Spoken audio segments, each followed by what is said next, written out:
Telltale Heart. Written by Edgar Allan Poe.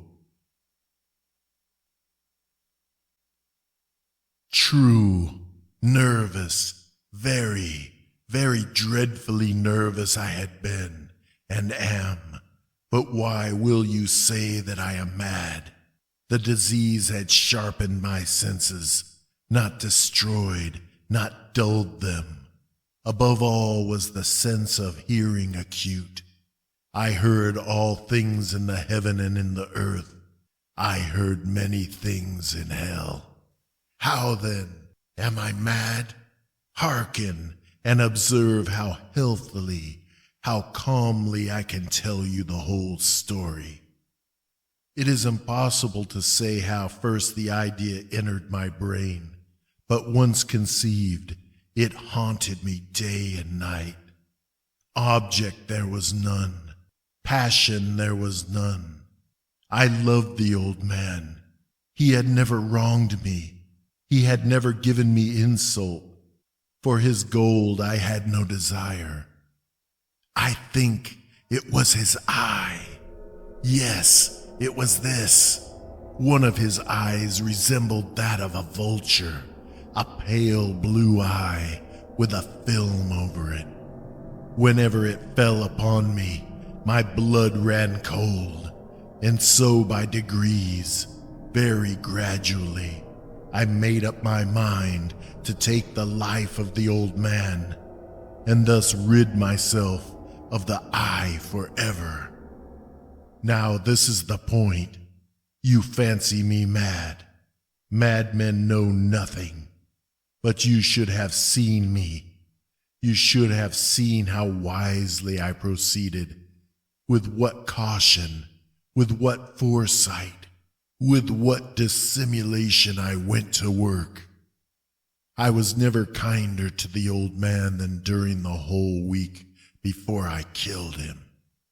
And every night, about midnight, I turned the latch of his door and opened it, oh, so gently. And then, when I had made an opening sufficient for my head, I put in a dark lantern, all closed so that no light shone out, and then I thrust in my head. Oh, you would have laughed to see how cunningly I thrust it in. I moved it slowly, very, very slowly, so that I might not disturb the old man's sleep. It took me an hour to place my whole head within the opening, so far that I could see him as he lay upon his bed. Ha! Would a madman have been so wise as this? And then, when my head was well in the room, I undid the lantern cautiously. Oh, so cautiously. Cautiously, for the hinges creaked. I undid it just so much that a single thin ray fell upon the vulture eye. And this I did for 7 long nights, every night, just at midnight. But I found the eye always closed, and so it was impossible to do the work, for it was not the old man who vexed me, but his evil eye. And every morning, when the day broke, I went boldly into the chamber and spoke courageously to him, calling him by name in a hearty tone and inquiring how he had passed the night. So you see, he would have been a very profound old man indeed, to suspect that every night, just at 12, I looked in upon him while he slept. Upon the 8th night, I was more than usually cautious in opening the door. A watch's minute hand moves more quickly than did mine. Never before that night had I felt the extent of my own powers, of my sagacity. I could scarcely contain my feelings of triumph to think that there I was, opening the door little by little and he not even to dream of my secret deeds or thoughts. I fairly chuckled at the idea, and perhaps he heard me, for he moved on the bed suddenly, as if startled. Now you may think that I drew back, but no. His room was as black as pitch, with the thick darkness, for the shutters were close fastened, through fear of robbers, and so I knew that he could not see the opening of the door, and I kept pushing it on steadily. I had my head in, and was about to open the lantern, when my thumb slipped upon the tin fastening, and the old man sprang up in the bed, crying out, "Who's there?" I kept quite still and said nothing. For a whole hour I did not move a muscle, and in the meantime I did not hear him lie down. He was still sitting up in the bed listening, just as I have done, night after night, hearkening to the death watches in the wall. Presently I heard a slight groan, and I knew it was the groan of mortal terror. It was not a groan of pain or of grief. Oh no, it was the low, stifled sound that arises from the bottom of the soul when overcharged with awe. I knew the sound well. Many a night, just at midnight, when all the world slept, it has welled up from my own bosom, deepening with its dreadful echo the terrors that distracted me. I say I knew it well. I knew what the old man felt, and pitied him, although I chuckled at heart. I knew that he had been lying awake ever since the first slight noise, when he had turned in the bed. His fears had been ever since growing upon him. He had been trying to fancy them causeless, but could not. He had been saying to himself, "It is nothing but the wind in the chimney. It is only a mouse crossing the floor." Or, "It is merely a cricket which has made a single chirp." Yes, he has been trying to comfort himself with these suppositions, but he had found all in vain. All in vain, because death, in approaching him, had stalked with his black shadow before him and enveloped the victim. And it was the mournful influence of the unperceived shadow that caused him to feel, although he neither saw nor heard, to feel the presence of my head within the room. When I had waited a long time, very patiently, without hearing him lie down, I resolved to open a very, very little crevice in the lantern. So I opened it. You cannot imagine how stealthily, until at length a single dim ray, like the thread of a spider, shot out from the crevice and full upon the vulture eye. It was open, wide open, and I grew furious as I gazed upon it.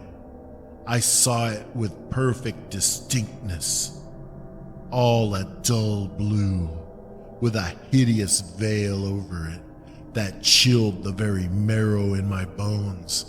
But I could see nothing else of the old man's face or person, for I had directed the ray as if by instinct, precisely upon the damned spot. And now have I not told you that what you mistake for madness is but over-acuteness of the senses? Now, I say, there came to my ears a low, dull, quick sound, such as a watch makes when enveloped in cotton. I knew that sound well, too. It was the beating of the old man's heart. It increased my fury, as the beating of a drum stimulates the soldier into courage. But even yet I refrained and kept still. I scarcely breathed. I held the lantern motionless. I tried how steadily I could maintain the ray upon the eye. Meantime, the hellish tattoo of the heart increased. It grew quicker and quicker and louder every instant. The old man's terror must have been extreme. It grew louder. I say louder every moment. Do you mark me well? I have told you that I am nervous. So I am. And now at the dead hour of the night, amid the dreadful silence of that old house, so strange a noise as this excited me to uncontrollable terror. Yet, for some minutes longer, I refrained and stood still. But the beating grew louder. I thought the heart must burst, and now a new anxiety seized me. The sound would be heard by a neighbor. The old man's hour had come. With a loud yell, I threw open the lantern and leaped into the room. He shrieked once only. In an instant, I dragged him to the floor and pulled the heavy bed over him. I then smiled gaily to find the deed so far done. But for many minutes, the heart beat on with a muffled sound. This, however, did not vex me. It would not be heard through the wall. At length it ceased. The old man was dead. I removed the bed and examined the corpse. Yes, he was stone dead. I placed my hand upon the heart and held it there many minutes. There was no pulsation. He was stone dead. His eye would trouble me no more. If still you think me mad, you will think so no longer when I describe the wise precautions I took for the concealment of the body. The night waned, and I worked hastily, but in silence. First of all, I dismembered the corpse. I cut off the head and the arms and the legs. I then took up 3 planks from the flooring of the chamber and deposited all between the scantlings. I then replaced the board so cleverly, so cunningly, that no human eye, not even his, could have detected anything wrong. There was nothing to wash out, no stain of any kind, no blood spot whatever. I had been too wary for that. A tub had caught all. When I had made an end of these labors, it was 4 o'clock, still dark as midnight. As the bell sounded the hour, there came a knocking at the street door. I went down to open it with a light heart, for what had I now to fear? There entered 3 men, who introduced themselves with perfect suavity as officers of the police. A shriek had been heard by a neighbor during the night. Suspicion of foul play had been aroused. Information had been lodged at the police office, and they, the officers, had been deputed to search the premises. I smiled, for what had I to fear? I bade the gentleman welcome. The shriek, I said, was my own in a dream. The old man I mentioned was absent in the country. I took my visitors all over the house. I bade them search well. I led them, at length, to his chamber. I showed them his treasures, secure, undisturbed. In the enthusiasm of my confidence, I brought chairs into the room and desired them here to rest from their fatigues, while I myself, in the wild audacity of my perfect triumph, placed my own seat upon the very spot beneath which reposed the corpse of the victim. The officers were satisfied. My manner had convinced them. I was singularly at ease. They sat, and while I answered cheerily, they chatted familiar things. But ere long, I felt myself getting pale and wished them gone. My head ached, and I fancied a ringing in my ears, but still they sat and still chatted. The ringing became more distinct. It continued and became more distinct. I talked more freely to get rid of the feeling, but it continued and gained definitiveness until, at length, I found that the noise was not within my ears. No doubt I now grew very pale, but I talked more fluently and with a heightened voice. Yet the sound increased, and what could I do? It was a low, dull, quick sound, much such a sound as a watch makes when enveloped in cotton. I gasped for breath, and yet the officers heard it not. I talked more quickly, more vehemently, but the noise steadily increased. I arose and argued about trifles in a high key and with violent gesticulations, but the noise steadily increased. Why would they not be gone? I paced the floor to and fro with heavy strides, as if excited to fury by the observation of the men, but the noise steadily increased. Oh God, what could I do? I foamed, I raved, I swore. I swung the chair upon which I had been sitting and grated it upon the boards, but the noise arose over all and continually increased. It grew louder, louder, louder, and still the men chatted pleasantly and smiled. Was it possible they heard not? Almighty God, no, no, they heard, they suspected, they knew. They were making a mockery of my horror. This I thought, and this I think. But anything was better than this agony. Anything was more tolerable than this derision. I could bear those hypocritical smiles no longer. I felt that I must scream or die. And now, again, hark! Louder, louder, louder, louder!